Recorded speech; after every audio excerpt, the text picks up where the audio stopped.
Petty. I've been teaching Pilates for about 20 years and have been doing a series of videos to help people out while they're sheltering. We all have a little bit more time, but sometimes I've talked to people and they have a lot more aches and pains, and primarily the aches and pains in the low back. Maybe people have been binging, watching Netflix in a quote unquote comfortable position, but a slouching position that the back starts to argue about after a time. Or maybe you're still working from home, but you don't have that ideal chair. So we're gonna do some back care exercises, suppling the back, trying to find tight areas in the back, doing very simple, small exercises that maybe you can do every day to help increase your back strength, which will help your back ache. We are going to start lying down on our back because that will give you feedback. So we want to eventually work to a neutral spine position, which just means the normal curves of the spine.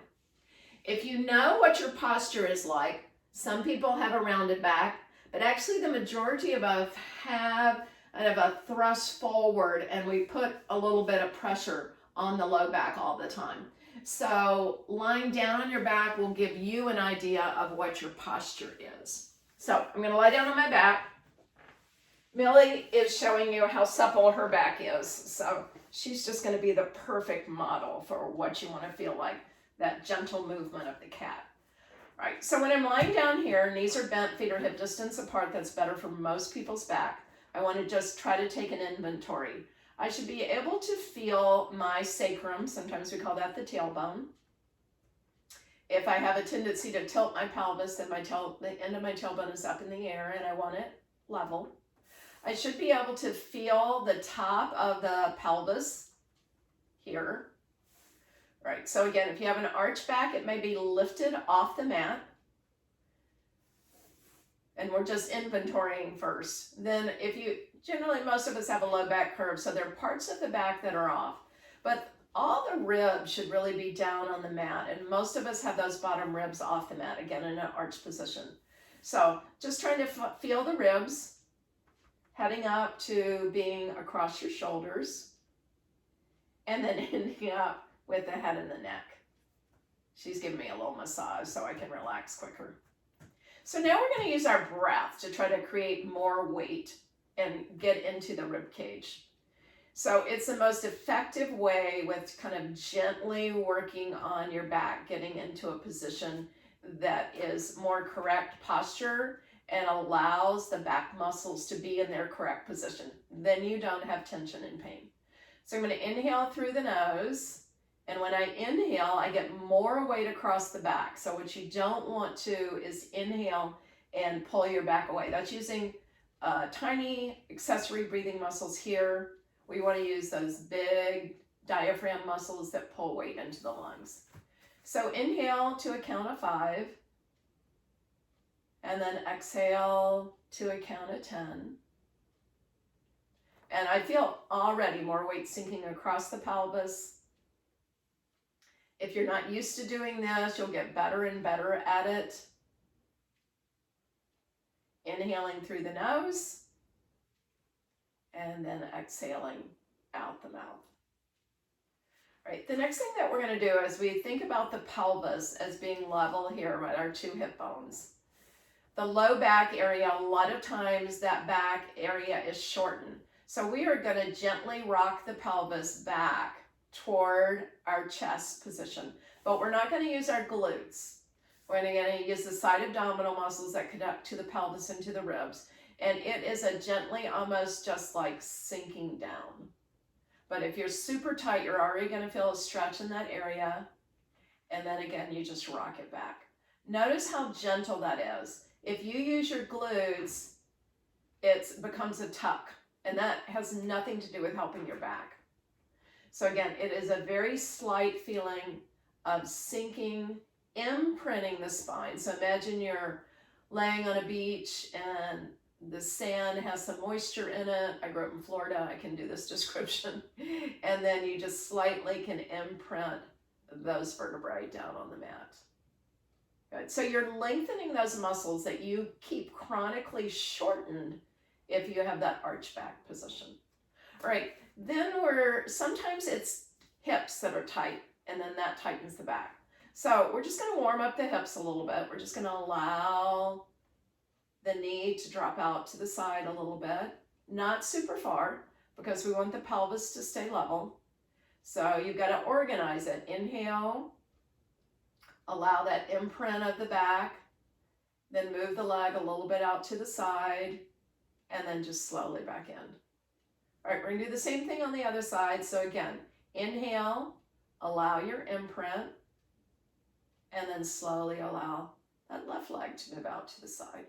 We'll do that one again.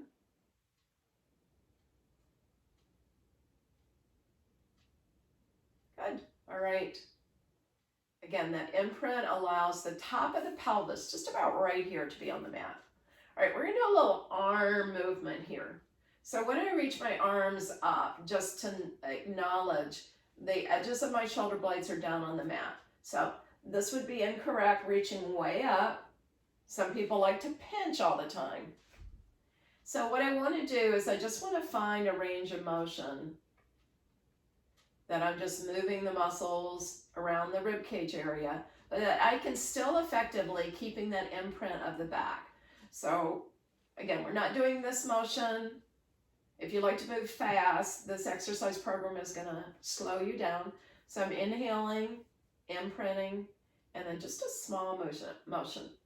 And don't think you're doing nothing. The arms weigh, say 20 pounds together. So imagine you can tell people you worked out with the weights today, and you worked at 20 pounds, not 5. So again, we're trying to allow the muscles in that part of the back that are chronically shortened. We can go the other way too. I'm trying to slowly feel my rib cage as I can envision my ribs are expanding, and I'm getting more of that weight on my back. Good. All right, that already starts to feel good. Maybe it's because I had that beautiful purring in my ear, so it's relaxing me.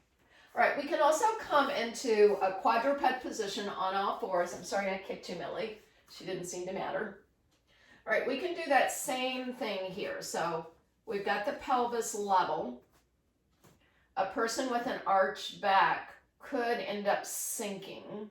And so then what I think to myself, if somebody pressed on my back, would there be just a lot of movement? I would like to have my abs in. Again, it's not a tucker position, not a glute tucker. Right, I'm pushing away from the floor. Now I'm just going to try to softly, by again using those oblique muscles, those are waistline muscles, abdominal muscles, they attach from the pelvis to the rib, shortening them together, and I get a stretch through here. I didn't use my glutes. And one of the best ways to learn things is to do it wrong. So if I use my glutes, it's a tuck, and it's always fast, okay? Here, I'm gently pulling those oblique muscles in, and I get a nice elongation and stretch. I let go of everything, but I try not to let go so much that I pull on that low back. It's like if you like to arch your back, you have to find a new home base when you're doing exercises. So if you get that gentle rounding, then you've got to gently come back to a neutral position. If you go back into negative space, then you never quite gain anything. You know what I mean? It's like you're always going back to where you like to be. So we've got to develop that new home base. We'll do that a couple of more times. Using your breath facilitates your movement. So inhale, and then my rib cage is going to come a little bit closer together, get that stretchy feeling in the back, and then slowly back. That feels nice. All right, I can challenge this a little bit. So we moved the knees before, so let's move them in a different way. So I have those abdominal muscles here.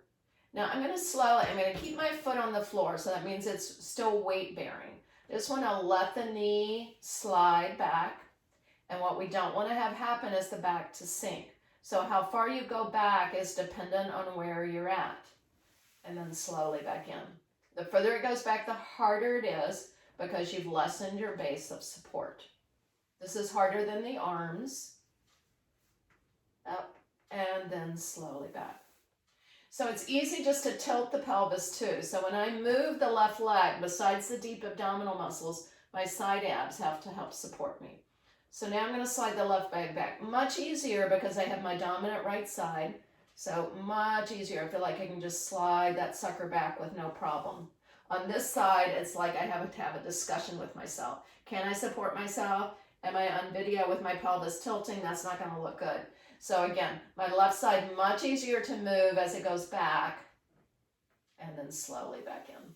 All right, let's sit back into child's pose. A lot of times when you're on your quadruped position like that, gravity starts to pull on those abs. You can also move a little bit side to side.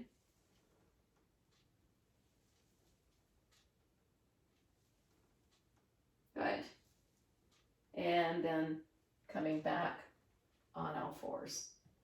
Right, so you're feeling like you're lengthening out through the top of the head, back through the heels. We're just going to get a little stretch to the side here because a lot of times our rib cage is tight. So the arm is going to come, we're going to come down and through. This is actually a hawk kind of position in Pilates, but Mr. Pilates studied yoga, so thread the needle is usually a more common term for it, but and you can do it both ways and it might feel different both ways. So hawk position would be more out here. So the hawk wings you're creating.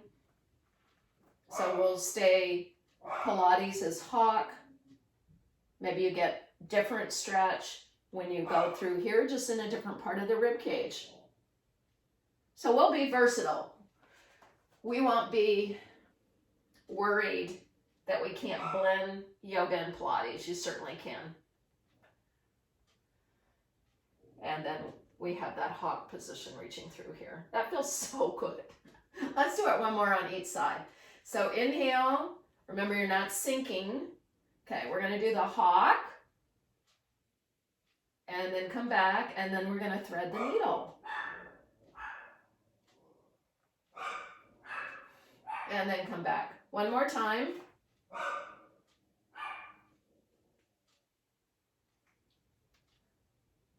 And then come back. All right, so hopefully that gives you just some exercises that you don't feel like you have to take a huge amount of time from, but you get some movement in the back. You've got the principles that you need. You can't just say, I'm going to do exercises for my back. You've got to understand you're going to pull up on the pelvic floor. You're going to find that deep abdominal muscle that is the weightlifter's belt that supports you. You're going to think about your posture as you're doing these exercises. I always say